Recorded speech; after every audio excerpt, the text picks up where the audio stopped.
Kembali lagi di Asmara Analogi bersama Wiranagara. Kali ini bersama gua. Karena nama gue Sato. Bisa 4 jempol tambah tertoto. Baru opening sudah dikasih sajak indah. Gua Mukti Binurbo. Asli Jogja ya mas? Iya, gua asli di Jogja. Lama di Cibinong gua. Tapi kebetulan lagi pulang kampung nih, gua ke Jawa. Oh gitu bang? Iya. Kali ini karena abang nih baru pulang Jogja nih kan, baru pulang Jawa. Kita akan bahas tentang kota ini. Iya.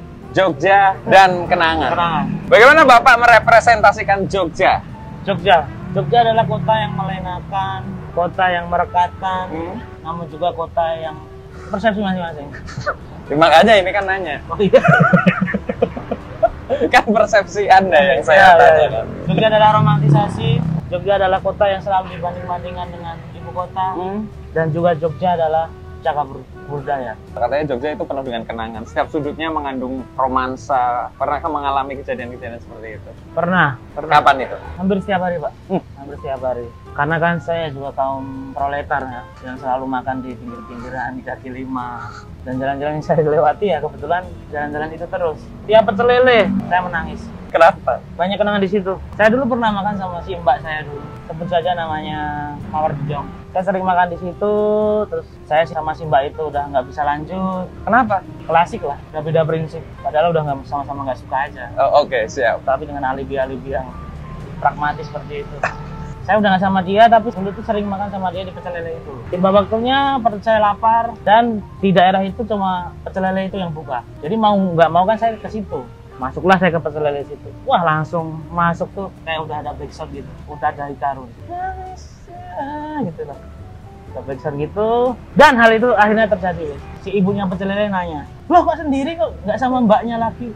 Wah, langsung di situ. Kenangan meledak. Kenangan meledak, terus langsung saya gebrak ke mejanya pecel lele. "Aku udah sudah pesan, Bang." Caramu yang bangkit-bangkitin kenangan ngono terus. Itu dari sudut pandang kuliner. Ya. Kalau dari sudut pandang pengendara motor, mobil, transportasi? Oh jelas. Saya selalu iri ketika di lampu merah melihat muda-mudi berboncengan, lalu si pemudanya memegang jempol. Itu. Dengkul yang bonceng. Kalau dengkul sendiri nggak mungkin ya? Nggak mungkin. Iya kan? Kecuali emang parises ya. Gini-giniin terus. Karena momen-momen ketika kita memboncengin cewek, udah bisa memegang dengkulnya, itu menurut saya sudah menuju fase berikutnya gitu dalam sebuah hubungan. Gak mungkin kan baru kenal dari Tinder, boncengan langsung megang dengkul. Tinder? Sumpama. Oh iya, Tinder, iya. baru boncengan pertama kali langsung megang dengkul kan nanti Nggak mungkin ya? mbaknya curiga. Ini masih sekosangkal putong loh kok. Tiba-tiba langsung megang organ kaki gitu. Bapak ini kan saya lihat di Instagramnya sering bersepeda. Apakah ada sudut pandang kenangan dari sepeda-sepeda di Yogyakarta? Kenangan saya pribadi ya? Kenangan saya pribadi dulu zaman fiksi. Saya punya gebetan, rumahnya tuh di dekat Parangtritis sama Bantul. Waduh, jauh? Jauh, sedangkan saya di kota. Nah, karena cinta... Kota mana dong? Kota gede. Kota gede, oke. Masuk kota Madia, Yogyakarta kan? Iya. Gebetan saya itu juga anak fiksi. Terus dia bilang, "Kok sekali-kali main ke rumahku naik sepeda." Wah, langsung kan. Mau? Orang mau saya naik sepeda siang-siang sampai deket Parangtritis. Kemauan untuk gebetan saya itu pas sampai rumahnya, piuh, apa? langsung saya bergumam, hubungan ini nggak bisa berlangsung lama. Kenapa? Apa yang terjadi di rumah itu? Di ruang tamunya, terpajang simbol ketuhanannya. Beda agama. Tapi di situ ada foto Naruto juga. Saya tambahin. Iya, bagus. Kalau yang sebenarnya ada lambang ketuhanannya. Ada lambang ketuhanannya. Kalau lucu-lucuannya ada foto Naruto. Jadi dari awal udah nggak tahu dia agamanya apa? Nggak tahu. Begitu masuk, secara bakal. Orang bakal. Karena saya tidak memaksakan hal yang sebenarnya sudah tidak mungkin untuk bersatu. Aduh. Berarti tetap mampir di situ apa langsung pulang? Ya mampir enggak gitu. Jauh ya. Kebetulan dia juga ngorengin tahu bakso gitu. Wah, saya nggak dimakan. Mobil, adakah kenangan di Yogyakarta? Kenangan tentang mobil ya? Oh pernah. Saya pernah menggebet cewek yang sista kelas... Kelas boba? Atasnya lagi, sista Kintan. Siap. Sista kelas Kintan. Panggang-panggang. Di situ saya terlalu pede. Saya terlalu pede. Saya terlalu mempercayai lagu Jadewa yang aku bisa membuatmu jatuh cinta kepadaku meski kau tak cinta. Dengan berbekal itu, Anda mendekatinya? Mendekatinya. Saya ajak main. Setelah saya jemput, dia kaget. Kenapa? Motor saya Supra yang totalnya geter, yang filternya saya copot, dan soalnya gitu ya. Akhirnya setelah saya jamak lagi gimana mau boncengan atau gimana? Enggak, aku nge-grab aja gitu. Nanti ketemu di sana ya. Janjiannya di mana janjiannya? Janjiannya Kafe, di pasti. enggak SS. Oh, Super sambal. Madang ya? Madang kok. Tapi tetap makan? Tetap makan. Tetap makan. Canggung nggak pas ngobrol? Ya pastinya dia berubah. Jawaban-jawaban singkat seperti itu. Itu dari sisi transportasi. Adakah sisi lain? Kayak misalkan ini kan kita di angkringan. Katanya kan, Jogja itu kan 1% angkringan, 99% kenangan. Salah. Bagaimana menurut Bapak Mukti? Jogja itu 1% kenangan, 99% boxer batik. Kan banyak tuh di Malioboro, boxer batik semua. Kenangannya cuma 1%. Angkringan ini Jogja banget. Setuju nggak? Setuju banget, karena angkringan adalah tempat yang tidak kenal kasta, tidak kenal marga, dan tidak kenal satwa. Wow. Punchline tuh. Iya. Dan kita tuh kalau ke angkringan tuh tidak butuh dress code. Di tempat makanan kan kita butuh dress code. Fancy nggak perlu. Gitu. Misal kita makan di kafe-kafe Pawiro Taman. Ya. Otomatis kita udah pasti harus menyiapkan kemeja Ardhito Pramono kan. Yang garis-garis ya. Celana chinos pendek. Adidas Stan Smith putih. Wih. Motor harus Vespa. Karena kalau sampean makan di tempat-tempat fancy seperti itu pakai motor apa ya? Supra. Udah pasti dikira sampean ngantar galon. Nggak mungkin jajan. Nanti kesini saya tinggal ngelandes sih. Menurut saya ketika orang masuk angkringan, habis makan, terus ketemu orang yang belum dikenal, entah kenapa vibes angkringan, suasananya itu memancing kita untuk saling bercerita dan bertukar keluh kesah. Walaupun tidak kenal, ya nggak? Benar. Dengan kerja temu nih, Pak. Ya, benar. Jadi aku yang percetakan. Betul, baru itu obrolan udah lebih dari 4 menit, keluar itu coba-coba. Wah, tapi Mas, murid Iwang Sinawan. Oh iya, harus ada kalimat, wah tapi Mas. Tapi Mas, murid Iwang Sinawan. Kowe ndelok aku ki ketoke ra penak to. Padahal luwe ra penak. Iya. Masuk aku kerjanya percetakan kon nyetak gol. Misalnya seperti itu. Dan saya sendiri suka berinteraksi dengan orang yang random gue apa? Tenang saya. Oke. Terus ada satu bangunan ikonik dari Yogyakarta itu sendiri, yaitu Tugu. Bagaimana Anda melihat Tugu Jogja itu sendiri? Tugu Jogja ini sebenarnya kebanggaan masyarakat Pati. Masyarakat Bondowoso, Jember, kalau liburan kan pasti fotonya. Nggak tahu kenapa kalau orang Jogja asli itu jarang. Terus Malioboro itu sendiri di kacamata orang Jogja? Malioboro, menurut saya itu orang yang selalu memaklumi keberadaan Malioboro. Maklum. Jadinya maklum. Karena ya emang Malioboro ini daerah yang paling terkenal di Jogja, daerah yang sering dikunjungi wisatawan ke Jogja. Tapi kan sekarang banyak juga yang protes-protes. Karena Malioboro macet. Malioboro apalah. Kalau saya lebih memaklumi. Karena itu emang sentra wisata kita. Sentra wisata dan ekonomi ya? Ekonomi, perjalanannya udah pasti macet. Jadi kalau saya lewat situ macet, saya nggak marah, ya wajar. Berarti saya salah yang lewat sini. Kenapa saya tidak cari jalan yang lain? Orang ini emang tempatnya orang-orang dari luar untuk berkumpul. Turis ya? Turis. Senang-senang di situ, hari foto di Plang Malioboro. Jogja ini, itu banyak sekali yang meromantisasi dan membuat bahwa, wah Jogja itu selalu menyenangkan gitu-gitu. Nah, sebagai warga Jogja sendiri, nih, ada ini nggak info-info atau kiat-kiat untuk menikmati Jogja khas orang Jogja itu sendiri? Kiat-kiat ya? Iya. Kiat-kiat menikmati Jogja itu sebenarnya malah nggak usah merencanakan apapun di sini. Datang aja, karena vibe di sini yang akan menggiringmu mengeksplor daerah di sini.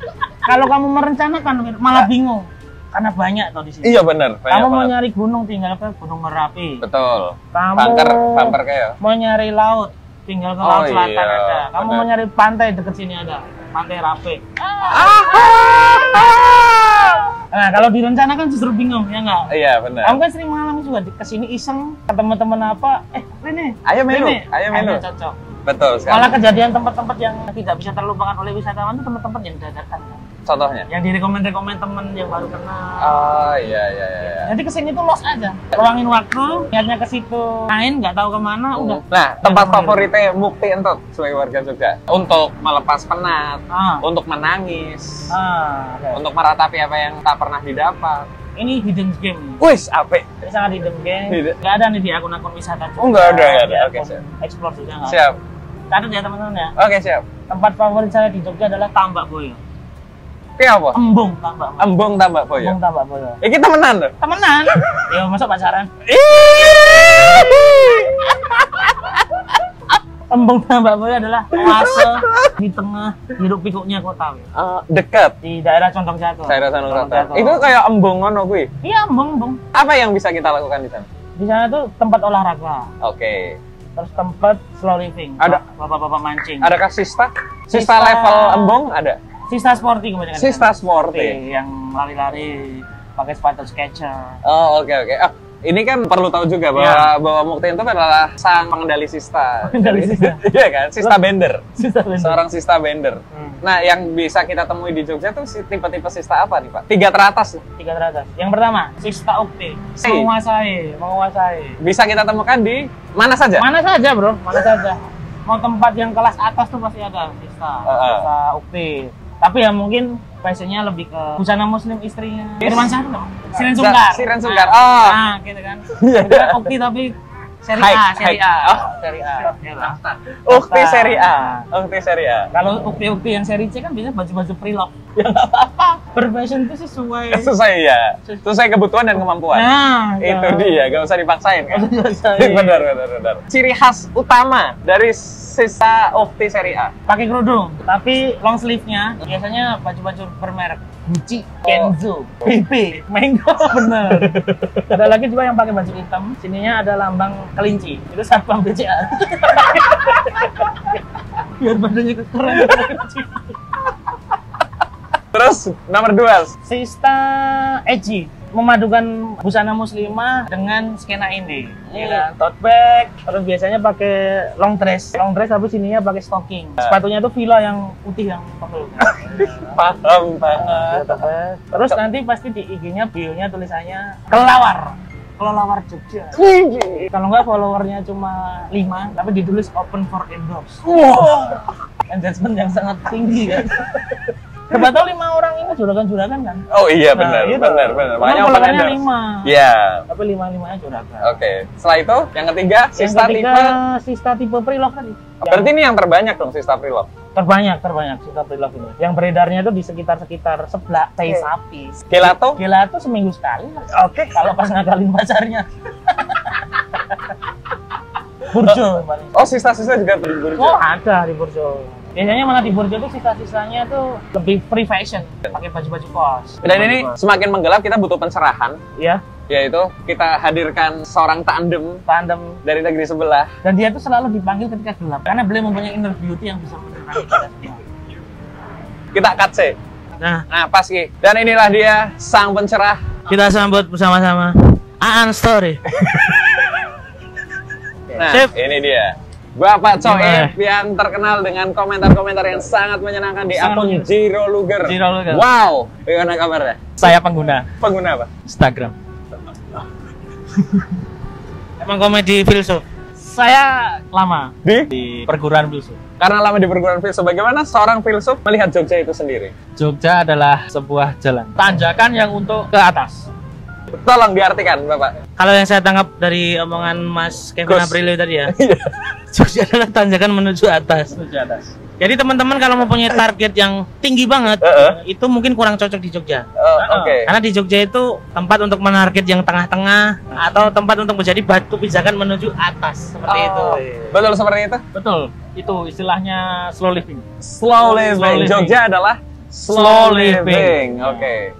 Terus Jogja dan kenangan. Seperti tema obrolan kali ini. Bagaimana Anda melihat kenangan yang tersebar di Yogyakarta? Kenangan yang tersebar di Jogja ya lumayan lah untuk kelas-kelas mahasiswa. Apa yang sangat terlihat ketara dari kenangan mahasiswa itu? Kenangan kos-kosan. Itu yang jendelanya pecah kacanya itu. Kenapa itu kira-kira, Pak? Ya itu kan ya kalau di Jogja itu kos-kosannya murah-murah gitu. Pecah kacanya murah-murah. Nggak apa-apa, pecah kacanya nggak apa-apa. Yang penting bisa buat murah. Kos. Oke, siap. Kemudian tersedia di mana lagi kenangan-kenangan? Di jalan itu tadi. Pasti kebanyakan kalau mahasiswa itu kenangannya di jalan. Puter-puter Jogja yuk. Gitu.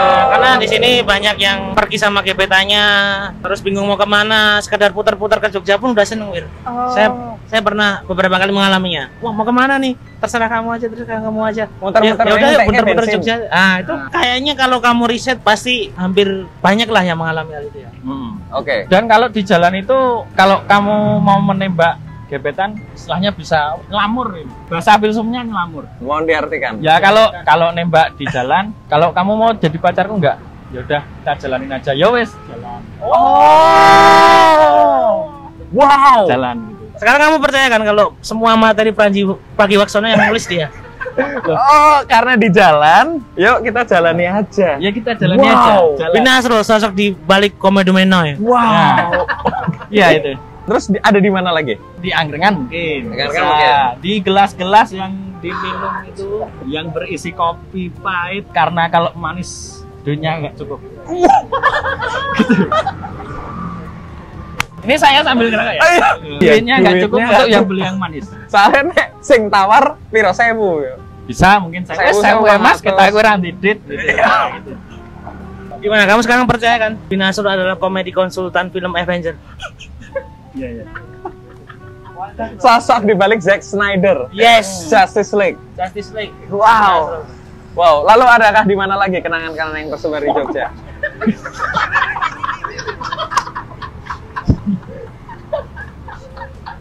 Begini menikmati Jogja itu. Sat.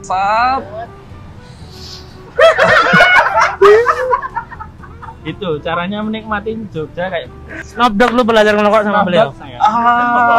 Sama weekend.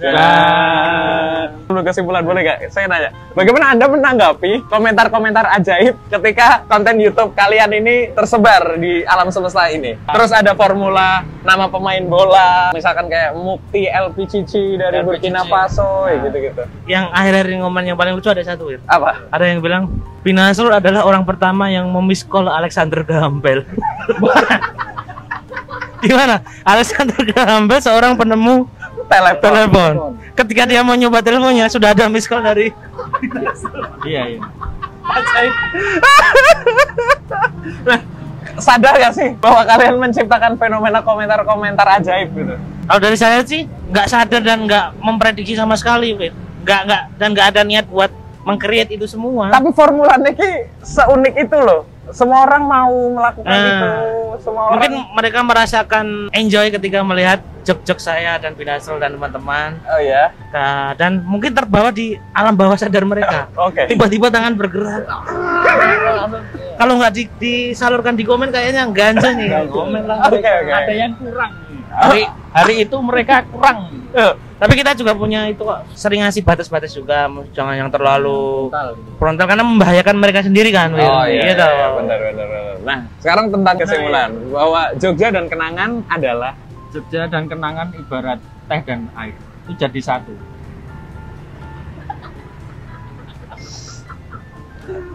bagi Mukti sendiri, ya. Jogja dan kenangan. Jogja dan kenangan adalah Coca dan Cola. Ketika salah satunya hilang, hancur semua itu. Seperti itulah episode asmara paling filsuf, paling penuh dengan quotes-quotes menarik, dan paling wow. Terima kasih, sampai jumpa di episode asmara selanjutnya. Saya Wiranagara. Saya Coy. Saya Abu Marlo. Sampai jumpa lagi dan berbiasalah, berbahagialah. Terima kasih sobat-sobat lampu-lampu mania. Lampu-lampu mania. Wow. Wow. Wow.